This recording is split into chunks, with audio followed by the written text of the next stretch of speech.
میرا سوال جو سوچ کے آیا ہوں اچھا. یہ ہے کہ حضرت رسول کریم صلی اللہ علیہ وسلم پر جب پہلی مرتبہ غار حرا میں جبرائیل وہی نازل ہوئی کی طرف سے وہی فرمایا نازل ہوئی اقرا. اقرا، ہاں.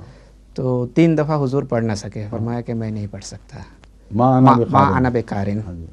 لیکن اس کے بعد جبرائیل نے ان کو دبایا، غطہ کا لفظ آیا ہوا اس ہے. سے وہ جو امتی نبی نہ امی نبی والا مضمون ہے وہ بھی کھلتا ہے.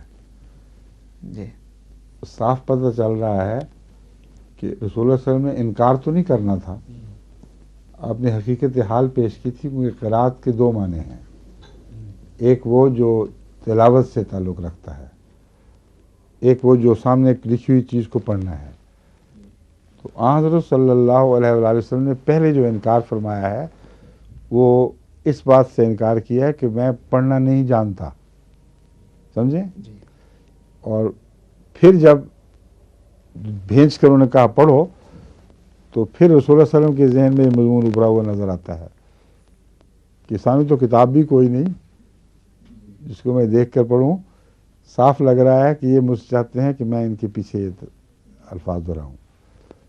تو پھر آپ نے اقرا کا لفظ بھی اسی طرح دہرایا، سمجھیں. جیسے بچے کو آپ کہیں نا کہو تو وہ بھی کہتا ہے کہو. تو حضرت صلی اللہ علیہ وسلم نے بین ہی جو کچھ سنا اسی کو پیش کر دیا. اس کے بعد پھر سارے قرآن کا ہی انداز رہا ہے ہمیشہ. جو بھی سنا اپنے متعلق ہے، غیر کے متعلق ہے، حوالے کسی طرح بھی تبدیل ہوں، لفظوں کو تبدیل نہیں فرمایا.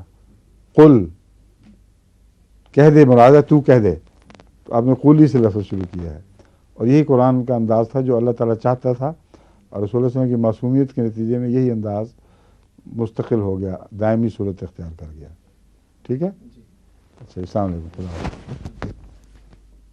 ظہور مہدی آخر زمان